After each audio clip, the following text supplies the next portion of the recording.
Hello दोस्तों, कैसे हैं आप सब। उम्मीद करता हूँ कि सब बढ़िया होगा। क्या आप जानते हैं भारत में एक ऐसी जगह भी है जहाँ पर महिलाओं की जगह पुरुषों को विदाई दी जाती है और यहाँ शादी के बाद पुरुष अपनी पत्नी का सरनेम अपनाते हैं। एक ऐसी जगह जिसे पाकिस्तान ने अपने कब्जे में करने की कोशिश की। ये जगह अपने प्राकृतिक सौंदर्य के लिए पूरी दुनिया में प्रसिद्ध है। यहाँ साफ नीला पानी और समुद्र तट पर बिछी हुई चमकती हुई सफेद रेत हर साल लाखों सैलानियों को आकर्षित करते हैं। क्या आप अंदाजा लगा पाए हम किस जगह की बात कर रहे हैं। ये भारत का सबसे छोटा केंद्र शासित प्रदेश है। अब शायद आप समझ गए होंगे कि हम बात कर रहे हैं लक्षद्वीप के बारे में। आपको बता दें कि लक्षद्वीप हमेशा से ही भारत का हिस्सा नहीं था, तो फिर ये भारत में कब और कैसे शामिल हुआ और लक्षद्वीप का कल्चर और इतिहास क्या है, क्यों बड़ी संख्या में सैलानी यहाँ आना पसंद करते हैं, इस आइलैंड पे कौन कौन सी जगह आप घूमने जा सकते हैं, इन सब के बारे में आज हम आपको बताएंगे इस वीडियो में विस्तार से। तो चलिए बिना देर किए शुरू करते हैं आज के वीडियो। दोस्तों सबसे पहले बता दें कि कवराती आइलैंड लक्षद्वीप की राजधानी है और यहाँ के सबसे प्रमुख टूरिस्ट डेस्टिनेशन में से भी एक है। यहाँ पर बैठकर आप प्रकृति के खूबसूरत नजारों का आनंद ले सकते हैं। शांत वातावरण के बीच समुद्र के पानी की लहरों की आवाज आपको अलग ही दुनिया में होने का एहसास कराएगी। यहाँ चारों तरफ खूबसूरत नारियल के पेड़ देखने को मिलेंगे। लक्षद्वीप संस्कृत और मलयालम भाषा से लिया गया एक शब्द है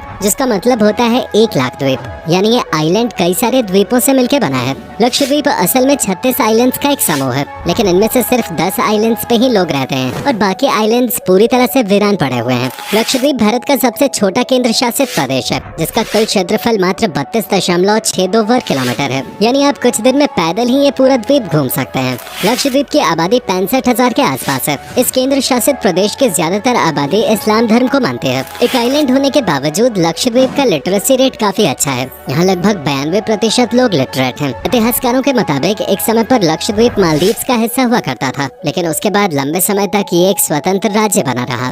सन 1956 में लक्षद्वीप को भारत की सीमा के अंतर्गत शामिल किया गया, जिसमें भारत के लौह पुरुष सरदार वल्लभ भाई पटेल जी का योगदान अहम रहा था। लक्षद्वीप को पहले मिनिकॉय, लकडाइव और अमिनिडिवी आइलैंड के नाम से जाना जाता था।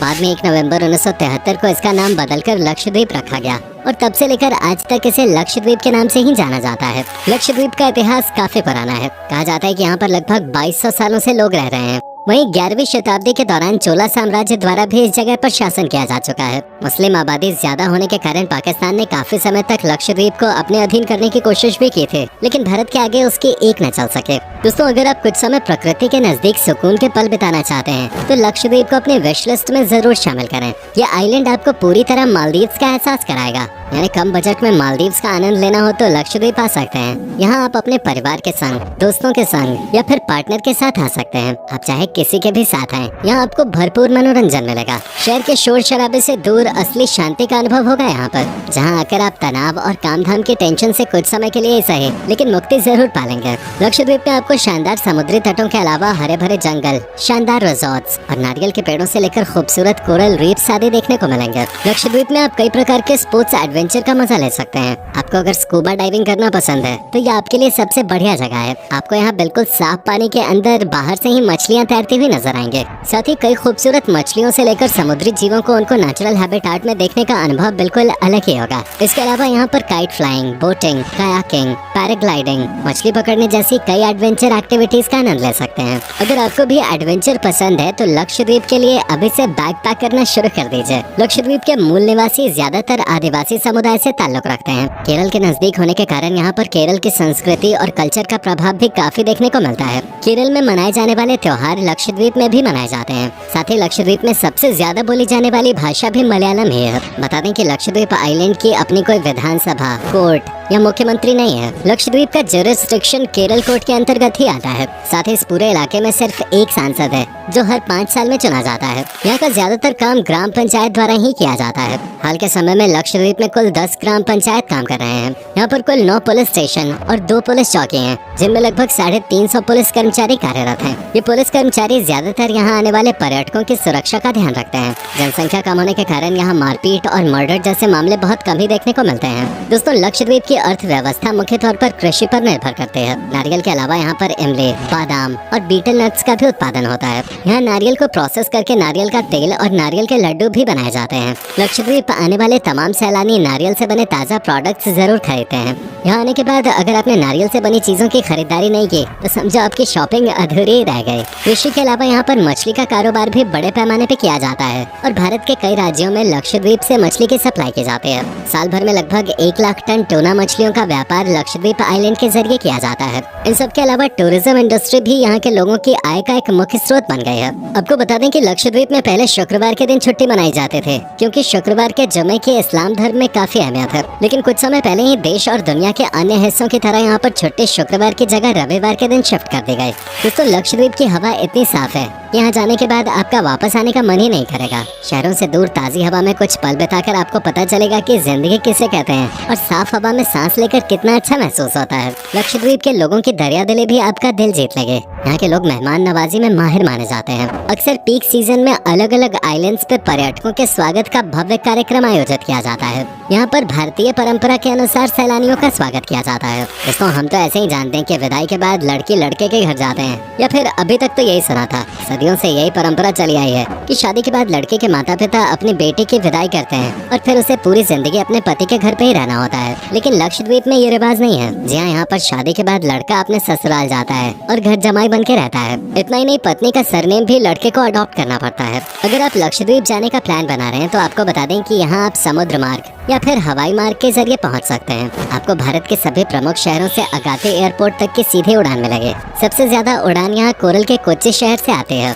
इसके अलावा अगर आप समुद्र मार्ग के जरिए लक्षद्वीप आना चाहते हैं तो भी कोच्चि शहर से ही आपको सुविधा मिलेगी। कोच्चि और लक्षद्वीप के तटों के बीच लगभग 400 किलोमीटर का फासला है और यहाँ तक का सफर तय करने का असली मजा शिप में ही आता है। शिप में आपको सभी प्रकार की सुविधाएं मिलेंगे। पूरे सफर के दौरान समुद्र के खूबसूरत नजारों का लुत्फ आप उठा सकते हैं। समुद्र के जरिए आप सबसे पहले अगाती आइलैंड पे ही कदम रखेंगे। अगाती आइलैंड इतना छोटा है कि आप चंद घंटों में पैदल ही घूम सकते हैं। यह आइलैंड 8 किलोमीटर के एरिया में फैला हुआ है। इस आइलैंड पे जाने के बाद यहाँ का लोकल फूड जरूर ट्राई करें। आपको यहाँ ड्राइड एंड स्मोक्ड टूना का लाजवाब स्वाद मिलेगा और वेजिटेरियंस के लिए भी यहाँ कई लाजवाब पकवान मिलेंगे। मिनिकॉय आइलैंड लक्षद्वीप का एक और प्रमुख आइलैंड है। इस आइलैंड का मुख्य आकर्षण का केंद्र एक लाइट हाउस है, जिसकी स्थापना सन 1885 में हुई थी। इस लाइट हाउस के ऊपर से आप पूरे लक्षद्वीप के खूबसूरत नज़ारे देख सकते हैं। साथ ही लाइट हाउस के ऊपर जो मीठी मीठी समुद्री हवा का एहसास होगा, उस आनंद को शब्दों में बयान करना संभव नहीं है। मिनिकॉय आइलैंड को लक्षद्वीप की लोकल लैंग्वेज में मलिको भी कहा जाता है। ये पूरे आइलैंड का दूसरा सबसे बड़ा द्वीप भी है। यहाँ पर आप सफेद रेत के बीच जमकर मौज मस्ती कर सकते हैं। साथ ही बोट राइडिंग का मजा भी आप मिनिकॉय आइलैंड पे ले सकते हैं।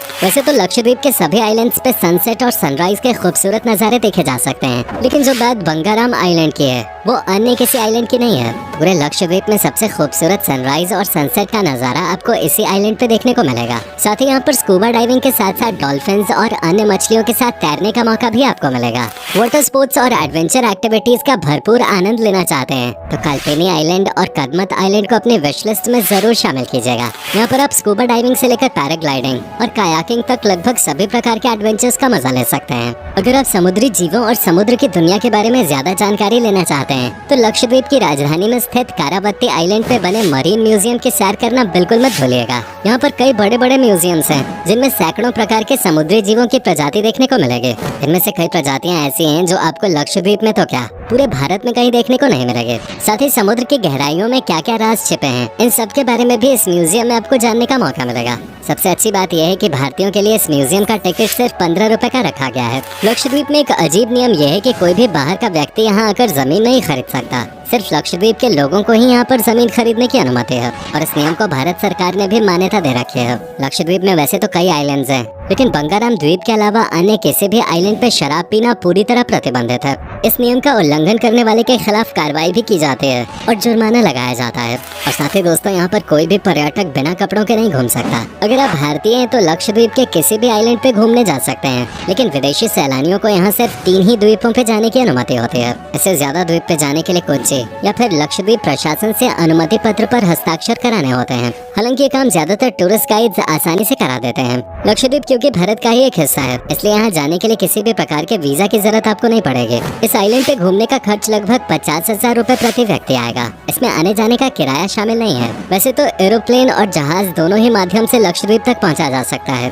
लेकिन अगर आपके पास समय है तो शिप के जरिए इस आइलैंड तक का सफर तय करें। साथ ही यहाँ जाने के लिए अपने साथ एक्स्ट्रा कपड़े जरूर लेकर जाएं, क्योंकि समय समय पर आपका मन समुद्र के साफ पानी में जाने का करेगा, जिसकी वजह से आपके कपड़े बार बार गीले हो जाएंगे। और साथ ही दोस्तों, आप सनग्लासेस ले जाना बिल्कुल ना भूलें। साफ पानी के साथ साथ कड़कती धूप भी आपका यहाँ स्वागत करेगी। हालांकि आपको गर्मी का एहसास नहीं होगा, लेकिन सफेद रेत से रिफ्लेक्ट होने के बाद सूरज की रोशनी जब आपकी आंखों में पड़ेगी तो आपकी आंखें चौंधिया जाएंगे, इसलिए सनग्लासेस जरूरी हैं। तो दोस्तों, ये था खूबसूरत आइलैंड लक्षद्वीप। उम्मीद करता हूँ आपको हमारा ये एपिसोड पसंद आया होगा। आप में से अगर कोई है लक्षद्वीप से तो हमें जरूर बताइएगा। साथ ही हमें बताएं कि आज के वीडियो में आपको लक्षद्वीप की कौन सी बात सबसे ज्यादा अच्छी लगे। क्या आप कभी गए हो लक्षद्वीप, और अगर गए हो तो आपका एक्सपीरियंस कैसा रहा, ये भी हमारे साथ शेयर जरूर कीजिएगा। साथ ही इस वीडियो को अपने दोस्तों और रिश्तेदारों के साथ शेयर करना मत भूलिएगा। हमारे चैनल को सब्सक्राइब भी जरूर कर दें। वीडियो को अंत तक देखने के लिए आपका बहुत बहुत शुक्रिया। आपसे फिर मुलाकात होगी एक और नई वीडियो के साथ।